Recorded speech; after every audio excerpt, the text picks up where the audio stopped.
Have you ever noticed how almost everything we buy has a warning label? Now, if you live life on the wild side like me, you might not pay that close of attention, but those labels are there for a reason. Sometimes they're actually helpful, but other times they make you wonder just who is buying this product. I mean, if they had to put a warning on it, I'm guessing it means that someone did the thing that they're warning against, right? Here's what I mean. These aren't the exact labels, but this is basically what we all see or hear. Don't put shampoo in your eyes. Duh. Don't spill hot coffee on yourself. Ouch. Or don't drive on the wrong side of the road. But in this series called Do Something, we're talking about injustice. So if justice is something fair, right, or equal, then injustice is the just opposite of that. So when we talk about injustice, we're talking about the things in this world that are not right, unfair, or unequal. Last week we said that the first step is seeing injustice. It's choosing to get close enough to listen to and learn about it from other people, to open our eyes and begin to notice injustice around us. But I think that seeing injustice should come with its own warning label, one that says, what do we do with difficult questions?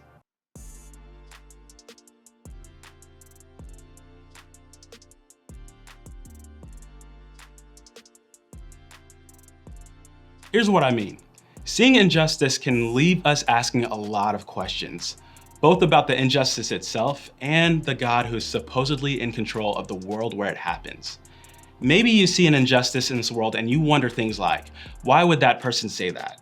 Or how could someone do that to someone else? Or what makes stuff like this happen? Or why isn't anyone doing something about it? Or maybe you've landed on a really hard question when it comes to injustice, a question that feels so difficult to answer. And that question is, why isn't God doing something about this? Maybe you feel nervous, I even said that out loud, because we're not supposed to even question God, right? After all, he's God and he can do whatever he wants. Or maybe you're like, yeah, that's exactly what I keep asking. You probably feel relieved that someone finally said it out loud. Or maybe this is the very reason you're still not sure about all this Jesus stuff. You can't imagine yourself being a Jesus follower if he's not going to do something about the brokenness you see around you. No matter where you are or what our world looks like right now, God is big enough to handle our questions, even the difficult ones. All sorts of people who have gone through all sorts of things have been trying to answer these questions since the beginning of time. So why do we keep asking? Because it bothers us. After all, how can a good God allow things like human trafficking, prejudice, poverty, racism to happen and do nothing?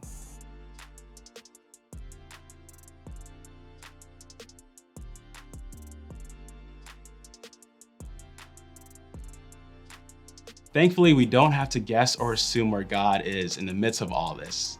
We don't have to guess at what God is really like or if he really cares. We can look at his son Jesus, who is the best way to see what God is really like. Several people who knew Jesus personally and hung out with him took the time to write down what they saw and heard so that people like you and me, the ones who didn't get to see it with their own eyes, would know what happened. Today we're going to take a look at an eyewitness account of Matthew, a book written by one of Jesus' closest followers and friends. Sometimes in church we call this the Book of Matthew or the Gospel of Matthew. No matter what you call it, Matthew hung out with Jesus and knew what he was all about. Maybe that's why he took the time and wrote down this thing that he saw. Here's what he said. Jesus traveled through all the towns and villages of that area, teaching in the synagogues and announcing the good news about the kingdom. And he healed every kind of disease and illness. See, Jesus was teaching, healing, and helping people as he shared the message of what God's kingdom is really like. See, he talked about things like the outcast being loved, the slaves being freed, the oppressed being rescued, and the hungry being fed. In other words, he's talking about justice. Everywhere he went, Jesus had something to say and do about people being treated unfairly or in a way that wasn't right. See, Matthew continues. He wrote, "When he saw the crowds, he had compassion on them because they were confused and helpless, like sheep without a shepherd." See, Jesus modeled for us what God is really like when it comes to injustice. First, Jesus saw. He saw the injustice, the hurt, and the brokenness. And when he saw, Jesus cared. That's what compassion is about. So if you've ever wondered, God is for justice. In fact, thousands of years earlier, he said so through the prophet Isaiah. "For I, the Lord, love justice." So we know that God loves justice, got it.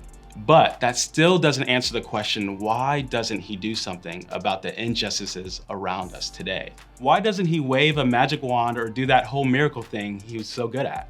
This is great, because Matthew gives us a clue in the next verse. Look at what Jesus said next. He said to his disciples, "The harvest is great, but the workers are few." Okay, so maybe you don't talk a lot about harvesting and planting and gardening, but here, Jesus is talking about work. See, he lived in a farming community, so when he started talking about planting and harvesting, it wasn't weird. That kind of work required a lot of effort. So when he saw what was going on, Jesus had compassion, and he also responded by telling them it's time to get to work. He's basically saying there's plenty to be done and there's plenty of room for more people to get involved in the work. Now let me make this really personal for you and I. What if God has a plan to do something about injustice, and what if we are the plan? Like, what if the miracle Jesus has in mind isn't making injustice magically go away, but instead it's about you and me doing the work to end injustice on his behalf? What if it's us responding to all the things he already cares about? What if the plan is us becoming more like him? I think it's possible, and here's why.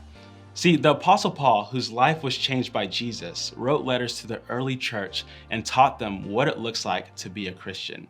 And he used this word picture to describe the church.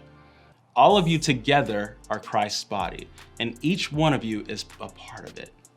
Paul uses the illustration of one body made up of all of its individual parts. Even though it may seem like the ear is independent from the toe, the whole body relies on each part in order to function as God designed it to. In the same way, God designed the body of Christ, or the church, to work together to help each other out. So when we're talking about injustice, it's not that God isn't there or doesn't care, but instead God is calling his church, his people, to be his hands and feet here on earth. In other words, God is doing something about injustice. Let me repeat that. God is doing something about injustice. Think about that.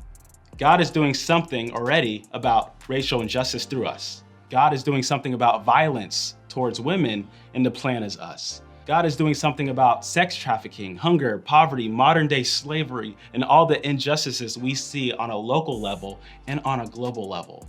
And we get to be a part of it.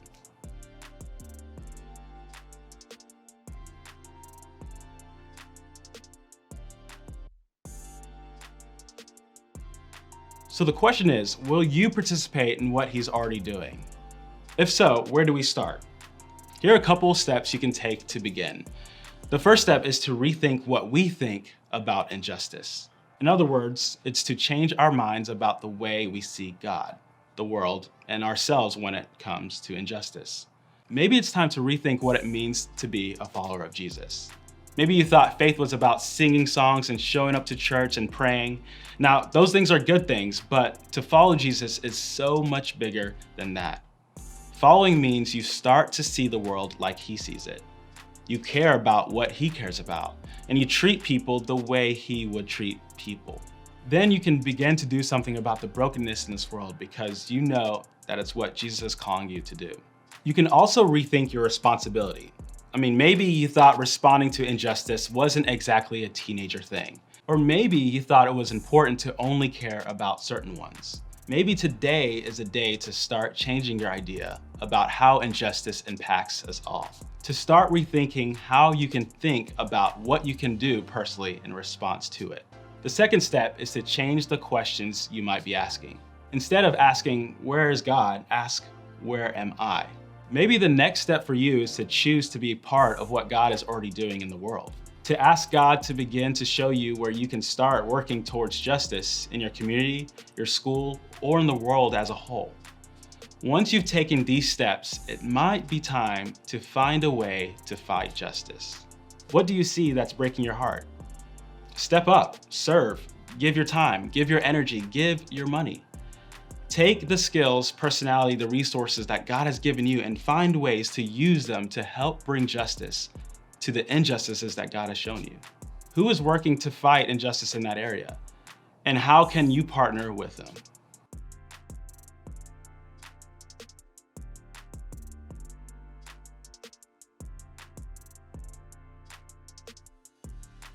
Over and over again, we can see that the Bible teaches us that God cares deeply about injustice and wants us to do something about it.